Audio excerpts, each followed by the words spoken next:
토론인데 사실 이렇게 구성을 보니까 뭐 이렇게 발표자님들에 대한 논평하는 건 아닌 것 같아서 이 분야에 대해서 그냥 간단하게 정의를 했습니다. 이게 저희 연구원에서 한 4년 전에 이제 그 연구학자가 했던 뭐 그 현대 기술로 각 직업별 대체 확률이 어떻게 되느냐 뭐 이런 연구를 한 뒤로 매경에서 이런 사이트를 만들었어요. 그래서 아마 아시는 분 아실 것 같은데 많이 이용하고 계시지는 않은 것 같습니다. 그래서 여기 들어가셔서 여러분의 직업을 쳐보시면 대체 확률을 줄 겁니다. 근데 이제 작년에 Will Robots Take My Job 뭐 이런 사이트가 또 미국에 생겼어요. 여기는 기술적 대체 확률뿐만 아니고 이제 그러니까 자동화 확률 뭐 이런 것도 계산을 해주죠. 그 오늘 이명익 대표 하면 로이어를 제가 가져왔어야 될 것 같은데 로이어 쳐보시면 4% 나옵니다. 그리고 이거는 기자 이렇게 리포터 넣으면 11% 나오고 제 직업 이코노미스트니까 이코노미스트 쳐봤더니 43% 이렇게 나와요. 그러니까 이 다음에 있는 이런 직업에 비하면 아까 우리 임 대표님이나 다른 분들이 또 우리 김 교수님께서 얘기하신 것처럼 얼마큼 걱정해야 되는지 그리고 왜 한국에서 저렇게 의대하고 법대를 저렇게 보내려고 난리인지 조금 이해할 수 있을 것 같습니다. 뭐 여담이고요. 일단 상황이 저렇다 보니까 이제 우리나라뿐만이 아니고 작년에 그 퓨 리서치 센터라고 미국에 있는 이제 비영리 이제 조사 기관인데 뭐 질문을 해봤어요. 일을 뺏어갈 거다 뭐 이런 식으로 하느냐 물어봤더니 그 반드시 혹은 아마도라고 대답한 사람이 어떤 나라에서는 90% 적은 나라에서도 한 70% 이상 이렇게 나옵니다. 그래서 한국도 이렇게 보면 확실히 그럴 것 같다고 아마도 그럴 것 같다라고 생각하는 사람이 많습니다. 그래서 이게 현실에서 우리나라 그 고용, 그러니까 일자리 절대수가 줄은 해가 있는지를 한번 살펴보면 사실은 2003년도하고 그 가계 카드 사태 났을 때, 그다음에 외환위기 났을 때 이런 때밖에 없는데 왜 사람들이 이렇게 걱정할까? 기술 진보가 아무리 요새 빠르고 신기술이 나왔다고 그러지만 이런 생각은 한번 해봐야 될 것 같고 굉장히 지금 일자리에 관한 어떤 토론을 부탁하신 배경도 그런 그 의문이 끊이지 않기 때문이라고 저는 생각을 합니다. 그래서 들이 많이 하고 있기 때문에 거기에 대한 한 가지 생각은 가져야 될 것 같아요. 정책 생각하기 전에 넘어가고요.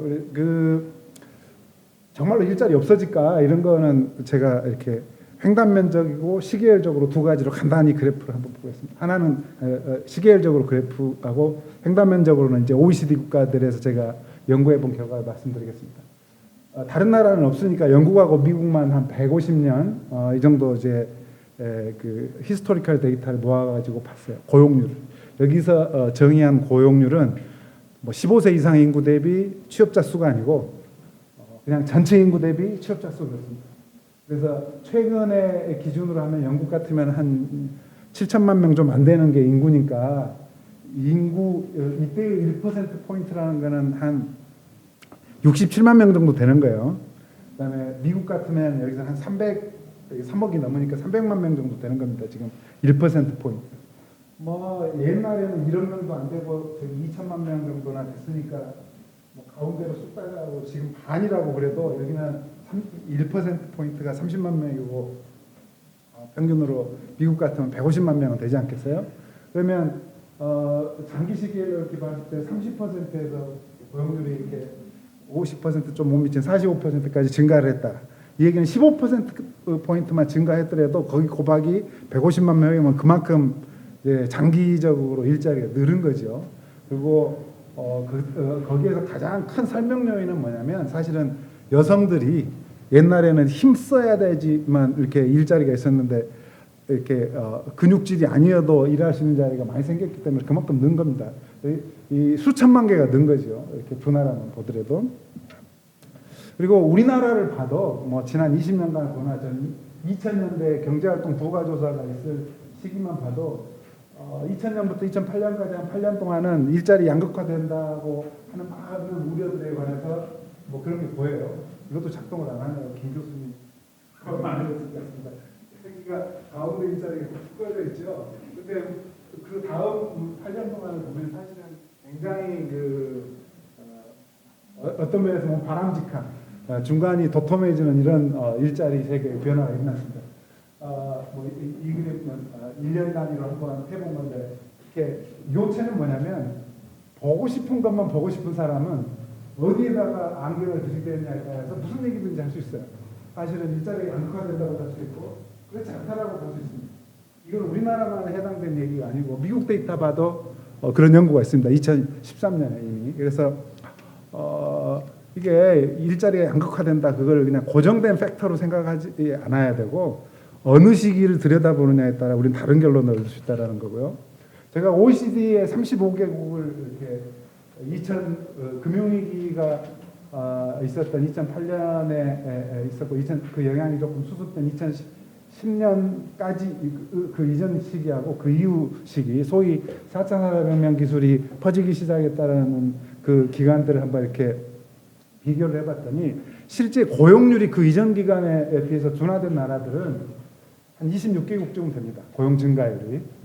그리고 고용 절대 수 자체가 줄어든 국가들이 한 7나라 되는데 주로 남유럽 국가들, 뭐 이렇게 거시경제 정책을 아주 잘못했던 금융위기를 맞았던 뭐 이런 나라들만 절대수가 줄었지 기술을 너무 세게 도입해서 일자리가 줄어든 나라는 한 나라도 없습니다. 그리고 이제 문제는 이제 증가율인데 경제학에서 중요한 게 고용 증가율은 한 26개국에서 둔화됐고 생산성 증가율은 31나라, 성장률도 31나라에서 이렇게 증가율이 둔화됐습니다. 그러니까 사실은 일자리 자체가 주는 거나 일자리 증가율 둔화보다 더 큰 문제는 생산성이 잘 증가하지 않고 있다. 그리고 여러 가지 이론을 동원을 해서 합리화할 수 있는 얘기 중에 하나가 뭐냐면 사실은 생산성 증가율이 둔화되면 일자리 증가율도 좀 이렇게 성과가 좋지 않은 것 같습니다. 제가 역사적으로 봐도 최근에 우리나라뿐만 아니고 길게 봐도 마찬가지고요. 그리고 다른 하나의 현상은 뭔가 이제 좀 아까 카카오도 대리기사 말씀하시면서 플랫폼 노동자들한테 뭐 프로텍션, 소셜 프로텍션 얘기를 해줬는데 잠시 저희 시작하기 전에요.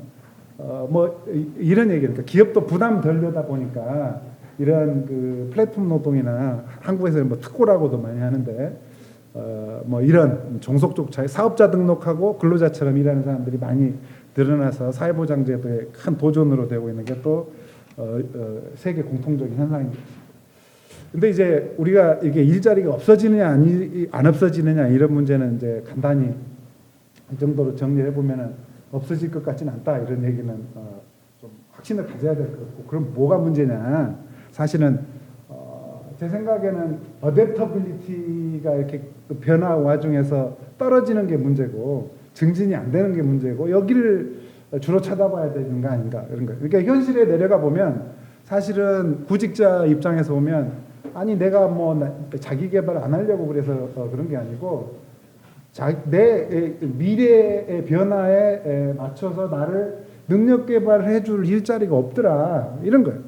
한편에서 기업에서 보면 아니 이렇게 휘황찬란한 지금 테크놀로지가 발달하고 있는데 왜 이렇게 똑똑하게 함께 일할 사람이 없니? 대학은 뭐 하고 있습니까? 하고 교수님들 질타하고 이게 지금 현실이지 않습니까?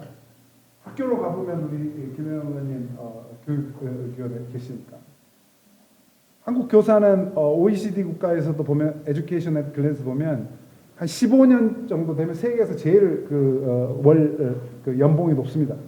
초봉은 좀 낮은데 평균보다. 근데 뭔가요? 자기 효능감은 굉장히 떨어집니다.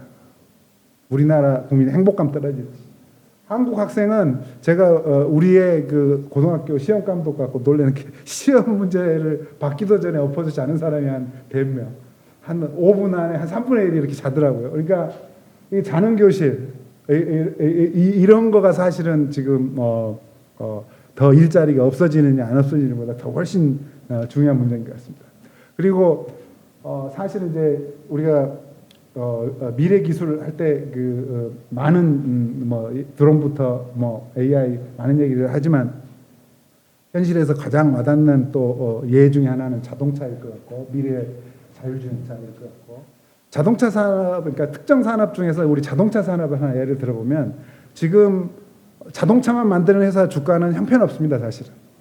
근데 이익 하나도 못 내도 뭔가 리프트나 뭐 우버나 뭐 이런 거에다 투자를 했다 할지 함께 뭐를 해서 데이터를 쌓는다 할지 이런 기업들은 기업 가치가 높죠. 그러니까 나 기술 기업이야라고 표방을 해야 주식 시장에서 자본 조달을 할 때도 이게 유리하기 때문에 모든 자동차 기업들이 사실 기술 기업으로 변화하려고 그러죠. 2012년도에 현대자동차 저기 삼성동에 11조에 땅 살 때 영업이익률이 11% 12%입니다. 미국 자동차 빅3가 7, 8% 할 때 작년에 현대자동차 이익률이 1%대였습니다. 그리고 올해 일어난 변화들이 이런 겁니다. 그러니까 현대차 노사가 엔진 만드는 라인에서 아니 우리 이렇게 보면 일자리 없어질 것 같다. 가만히 있으면 안 되겠다고 전문가들하고 함께 특별고용안정위원회 만들어서 우리 공정혁신을 해야 된다라고 노사가 의견 일치를 보고 파업 없이 8년 만에 뭐 임단협도 체결을 하고 뭐 이런 얘기가 있었고 새로 노조위원장에도 뭔가 현실적인 분이 온건파라고 하는 분이 이제 이상국 위원장이 되면서 이런 얘기를 하죠. 나는 5, 6년 뒤에 퇴직한다. 근데 지금 있는 사람들은 무슨 일이 일어날지 나머지 조업원들한테는 아무런 책임도 그 고용에 대해서 책임질 수 없다. 뭐 이런 얘기. 그다음에 이게 전기차는 타보신 분 알겠지만 앞에도 트렁크고 뒤에도 트렁크입니다. 가운데 모터 있고 배터리만 확 달려 있고. 그러면 엔진 만드는 거, 머플러 이거 다 필요 없잖아요. 트랜스미션 필요 없잖아요, 사실은. 그러니까 자동차 회사가 오히려 이제 종속된 위치에서 될 거다. 뭐 이런 얘기도 하게 되고 사실은 현대자동차 20조 앞으로 투자한다 그러지만 전체 자동차 산업으로 보면 지금 패러다임 바뀌기 때문에 수천억 달러가 사실 필요한 상태죠. 그래서 자동차 산업들에서 이런 변화가 일어나고 있고 그래서 이 일자리 세계에서 우리가 뭘 해야 되느냐라고 생각을 하기 위해서는 일자리가 없어진다 이런 논쟁 떠나서 이런 구체적인 산업 그다음에 교육 현장 이런 데를 주시해야 된다고 생각을 합니다. 그러면 좀 추상적으로 그러면 우리한테 제기된 도전이 뭘까? 지금 많은 이제 갈등이라고 그럴까요? 뭐 이런 거라든지 사회가 뭐 좀 시끄러운 이유 중에 하나는 과거 규제하고 미래 규제하고 이렇게 싸우고 있는 지금 와중이라고 생각해야 될 것 같습니다. 그래서 과거 규제가 뭔가 적절하지 않은 건 알겠는데 미래 규제가 어때야 될지는 잘 모르죠. 여기 지금 과기정통부에서 와 계시지만 이해 조정해야 될 포인트도 많고 그런 거죠. 그다음에 사실은 본질이 이제 그 기업 내부 그 사업장에서나 학교 또 정부가 할 때 우리나라처럼 그 어떤 정책에서 세계적으로 좋은 정책이 많은 나라도 없지만 그거를 지금은 뭘 해야 하냐보다는 어떻게 해야 되느냐가 굉장히 중요한 시대에 와 있는데 그게 이제 일하는 방식까지 또 포함하고 교수하는 방법, 그러니까 가르치는 방법, 학습하는 방법까지 포함하는 거죠. 그런 그 방식의 전환이 필요한데 이게 지난 알파고 사태 이제 블레싱이라고 김 교수님께서 말씀하셨었고 저도 풀리 동의하는데 우리가 좀 늦게 시작한 건 아닌 것 같은데 이렇게 진전은 굉장히 더딘 것 같습니다. 그래서 이제 해야 될 정책 방향 같은 거를 약간 몇 가지 예를 들어보면 뭘까요? 뭔가 좀 유연하게 그 적응력을 제공할 수 있는 것들을 이제 우리가 해야 된다라는 거고 그 중에 하나가 근로기준법 같은 것도 굉장히 획일적으로 지금 규율하고 있잖아요. 그래서 근데 창업 초기 기업한테는 뭔가 조금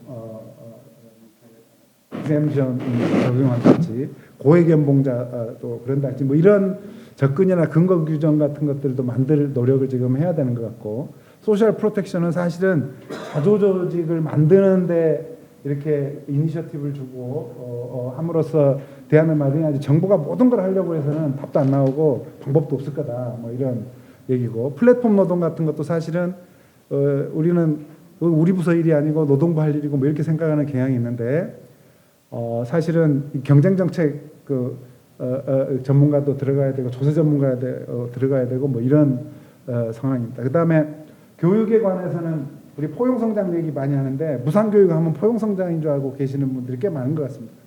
맞춤형 교육을 해야지 이렇게 경제학자가 검증한 바에 의하면 무상으로 교과서 나눠줬더니 전혀 도움 안 되더라 이런 거예요. 포용성장에는 사실은 교실에서 자는 학생 줄이려면 맞춤형으로 해야 되는데 이렇게 프로젝트 학습도 해야 되고 사실은 한 가지 굉장히 좋은 예들이 우리나라의 미래교실 네트워크라고 정차한필 사무총장이 하는 PD 출신 거기 가 보면은 교실이 어떻게 변하는지 나와 있습니다. 그래서 그런 파이오니어들 그러니까 타다하고 일반 택시하고 다른 거는 서비스가 다른 거고 서비스가 다른 이유는 비전이 다른 겁니다. 그러니까 학교도 학교 구조 조정되는 과정에서 뭔가 이게 학령 인구가 줄어드니까 이거 남은 인력을 이거 평생 교육하게 하자 이래서는 필패하는 거고 다른 스피릿을 가진 사람들이 새로운 시대에 맞는 서비스 교육 서비스를